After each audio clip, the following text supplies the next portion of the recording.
Hi, come with me and you'll be in a world of pure deprivation. It's not that bad, really. Welcome to Bluesky. Welcome to my profile. Welcome to the world of whatever this is. I got 600 followers yesterday. That was absolutely massive. I got a little bit uneasy about it all. It's fine. I've got over it now. Very anxious today, but I'm fine. Welcome to Bluesky. Welcome to me. Welcome to this new world. I just want to introduce you because I think you're going to have such a fun time here if you engage correctly, and if you don't, I think you might not have the best of times. So, right, what is Bluesky? Well, it's a Twitter clone. We'll not bounce around that one. It is a Twitter clone. It's been built from the ground up, so you'll find everything is experimental. We've been here a year and a half now, so look, when things started out, there were no DMs, there were no likes, everything has had to be built from scratch. And this has meant that it's a kind of informal place. We speak to the developers. Paul Frazee is here quite often. We have this good relationship with the developers, and this includes things such as safeguarding and moderation and things like that. So I'm not saying it's 100% perfect, but we've got a much better relationship than in other social networks. There is no algorithm here. When I say algorithm, obviously there is an algorithm that is showing you posts, but there's not this thing, the algorithm, which is the big scary thing where Facebook and Twitter and other hostile social networks will thrust bad things at you to roll you up because you get better engagement. What they've found is that when they show you things that you hate, you engage more, you watch more, you pay more. If I look into Facebook, I get adverts that are transphobic and aimed at me. But the actual adverts are aimed at me to crush my spirit, whatever. The whole point of these is to get your engagement and get you interacting with them. It's not a good thing. Bluesky doesn't have this, but because of that, you're going to have to create your own engagement. And look, follow some feeds, first of all, is what I recommend. The Discworld feed is absolutely brilliant. I've also set up a Douglas Adams feed and a Red Dwarf feed. That's some good sort of generally well-accepted things which you could follow. But there are feeds for so many things. There's feeds for furries, there's feeds for, LGBT people, there's feeds for gardeners, there's feeds for archaeologists, you'll find something there. What you need to do then is interact. What we've found is that reskeeting people, reposting people is vital in creating these networks that we call clusters. A cluster is a sort of general group of people that follow a similar theme. When Bluesky started off, there were three main clusters. That was Ukraine, himbos, trans and queer shitposters. Don't ask how they became called that, but that was the three main clusters. These have expanded into bigger meta clusters such as in the Anglosphere, the Brasilosphere.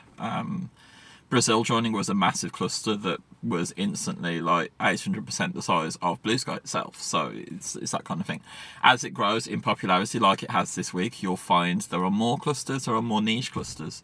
Some of the clusters become bigger, some of them become less relevant to you. But the way that you interact with these is by following, reskeeting, reposting, quote posting, commenting. Look, commenting is important. I've been here a year and a half now. The things that really stand out are when people comment on your posts.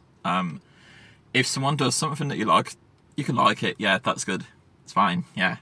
But a comment means so much more. Like, even if the comment is just a heart or a comment saying, I like this, that's what gets you the engagement from other posters, because you'll find that people engage more with people that are engaging with other people. I've used the word people far too many times there, but whatever. Right, so there's a big thing I need to cover, which is that I am a sex worker and Bluesky was set up by sex workers, okay? I'm not saying that's the people who created it, but they're the people who founded it by being the original users, were sex workers. Early Bluesky was such a body-positive space that it cured my gender dysphoria. That is how big Bluesky is. But it's sex positive. It's sex worker friendly. if you don't support sex work, you're not supporting some of the most downtrodden minorities in the world. I'm not going to get too far into that here, but if you want to engage with Bluesky, you're going to have to be accepting of these things, purely because there are people that are going to block you and hide you purely for not liking sex workers and whatever. And I'm not saying you need to engage with sex workers.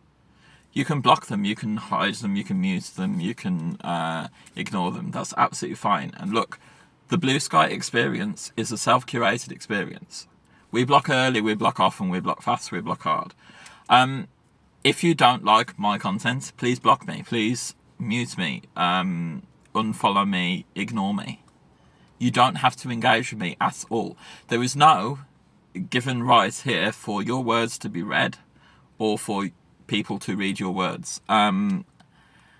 You don't have a right to my content. I don't have a right to your content. You curate your own feed and you curate your own experience. This is why I followed about 4,500 people, because I wanted to create a feed of people that think generally the same. And this is how I surround myself with an LGBT positive experience. But that's me. So, there's no political agenda to Bluesky currently.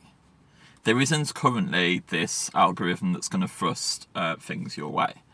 But it seems to be, overall, a generally more liberal, more progressive space. And I'm not saying liberal in the American sense where people are using that to mean something else now. I mean generally the opposite of conservative. It seems to be a more lax space for things like body positivity, for things like I am losing my words here. What am I saying? Body autonomy. Body autonomy is absolutely key. That extends to things such as abortion rights, sex work, bottom surgery, whatever. Bluesky seems to be a more accepting place of these things currently, and we don't want to change that. But when I say we, I mean me and the people I surround myself with. So you create and curate your own experience. Okay. Getting on to adult content, it's important that you mark your own content as sexual if it's sexual. That's how you stop kids seeing it and things like that. That's important. But generally you'll find the auto mod is quite good. It is quite heavy-handed. It will pick up things such as people just generally wearing things that are a little bit revealing as being sexual, which are not. But for the most part, it seems to work in picking up adult content. It does have problems. I'm not saying it's perfect. But what you'll find is because of this auto mod doing that, you'll need to curate your own settings in your moderation settings. So if you go to settings and you go to moderation, pick the content you want to follow and not follow, hide and whatever. If you set them to warn, it will put them in a little spoiler that you have to click to open them up, which is probably the best way to do it. Because if you set it to show everything, you're open to some of the worst things of the internet, because the whole internet is here now. If you set it to hide completely, you're probably going to miss out on a lot of content, because a lot of content is accidentally or erroneously flagged as adult when it isn't. It was for a while picking up any trans woman as being sexual. Read into that what you will, whatever. But yeah, welcome. I think if you engage correctly here, if you follow some feeds, start liking, commenting, retweeting things that you like, I think you're going to fit in really well. I love you. Just remember, positivity. Don't engage with trolls. Trolls haven't set foot here yet, which is absolutely fantastic and also really weird. Like, we seem to have created this troll-free space, which is great. Final words is this. Please don't quote ski or screenshot posts that you don't like and dunk on them. Especially if they're from Twitter or they're transphobia or things like that, right? Because there is this algorithm that's throwing bad things our way. The only way that I will see transphobia is if you post it. So if you post it to say, oh my God, look at what these people are saying, look at all these horrible people, or you post saying, make sure you don't follow this account because they're a Nazi, you are directly showing me that content. Just block them, just ignore them. If you then warn me to block them, you're showing me their accounts, you're showing me those posts that I wouldn't have seen otherwise. Okay? I know that sounds really harsh, but I think this is a guiding principle you need to follow for Bluesky, which is that we don't do these things. We don't draw bad content and bad vibes towards other people, because then you're doing the bad thing that you're trying to stop them from seeing. But yeah, peace. I love you. I love me. Body positivity, body autonomy. Good thoughts, good words, good deeds. I love you. Peace.